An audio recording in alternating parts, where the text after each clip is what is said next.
नमस्कार, आदाब, सत श्री अकाल, अस्सलाम वालेकुम दोस्तों।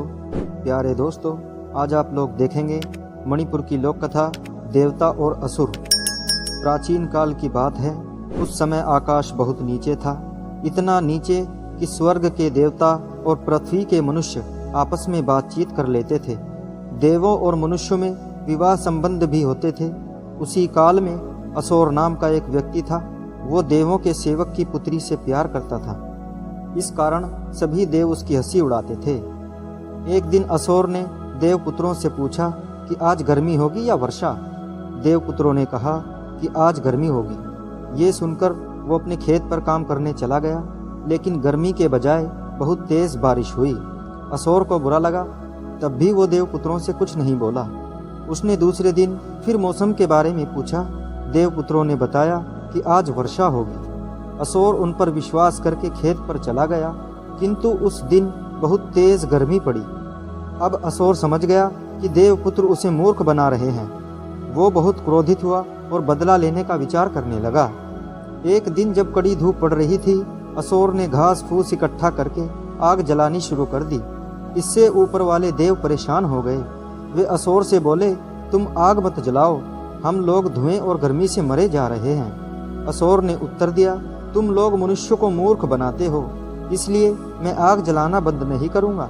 तुम लोग चाहे जो करो। असुर के उत्तर से नाराज होकर सभी देवता ऊपर उड़ गए। तब से आकाश और स्वर्ग धरती से बहुत दूर हो गए। नाराज देवताओं ने कई वर्ष तक पृथ्वी पर पानी नहीं बरसाया। इससे असुर का बुरा हाल हो गया।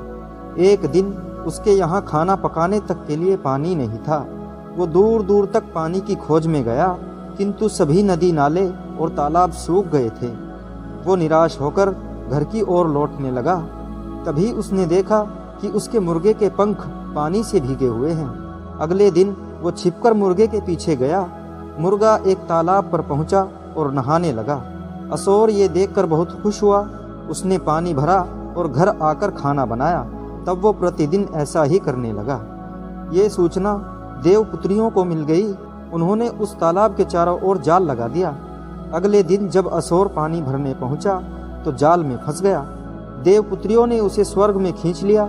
वे उसे देवताओं के राजा के पास ले गईं।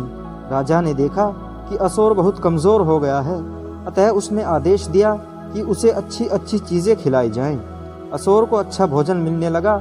वो जल्दी ही हष्टपुष्ट हो गया। थोड़े दिनों बाद उहोबा नामक त्योहार आया। स्वर्ग के सभी लोग लकड़ियां काटने जंगल चले गए। असुर वहीं रह गया। जब उसका मन नहीं लगा तो वो घूमने निकल पड़ा। वो एक बुढ़िया के घर पहुंचा। बुढ़िया ने उससे पूछा, बेटा तुम कौन हो?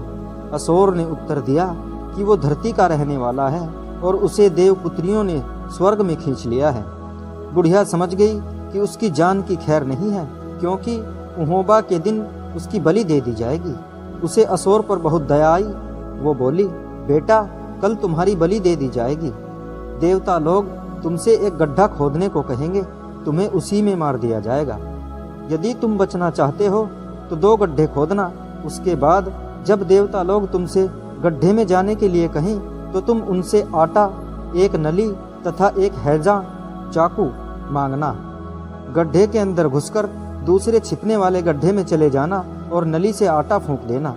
देवता लोग समझ लेंगे कि तुम मर गए हो। इस प्रकार तुम बच जाओगे।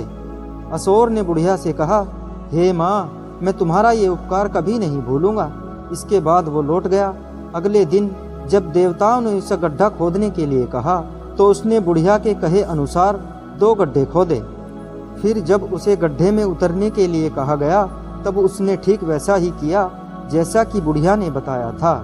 नली से आटा फूंक दिए जाने के कारण देवताओं ने उसे मृत समझ लिया और सभी देवता अपने अपने घर लौट आए। इधर असुर रात के समय गड्ढे से बाहर निकला। वो सीधा बुढ़िया के घर पहुंचा। बुढ़िया उसे देखकर बहुत प्रसन्न हुई। असुर को बुढ़िया के घर ही अपनी प्रेमिका मिल गई। दोनों प्रेमी प्रेमिका खुश हो गए। इसके बाद असुर अपनी प्रेमिका के साथ पृथ्वी पर लौट आने का उपाय सोचने लगा। उसने पक्षियों को अपने पास बुलाया और कहा, तुम लोग हम दोनों को पृथ्वी पर पहुंचा दो। वहां मैं अपने खेत में बीज बोऊंगा। जब फसल पकेगी तो सबसे पहले तुम्ही को खाने दूंगा। पक्षी तैयार हो गए। वे असुर और उसकी प्रेमिका को पंखों पर बैठाकर पृथ्वी तक ले आए। अब असोर के खेत में फसल पकी तो सबसे पहले उन्हीं पक्षियों ने खाई। तभी से आज तक फसल का दाना सबसे पहले पक्षी ही चुगते हैं। असोर जीवन भर अपनी प्रेमिका के साथ सुखपूर्वक रहा। तो प्यारे दोस्तों, कहानी अगर आपको अच्छी लगे तो वीडियो को लाइक और शेयर कीजिएगा और अपना एक प्यारा सा कमेंट दीजिएगा और हमारे चैनल गोल्ड स्टोरीज को सब्सक्राइब ज़रूर कीजिएगा। बहुत बहुत शुक्रिया।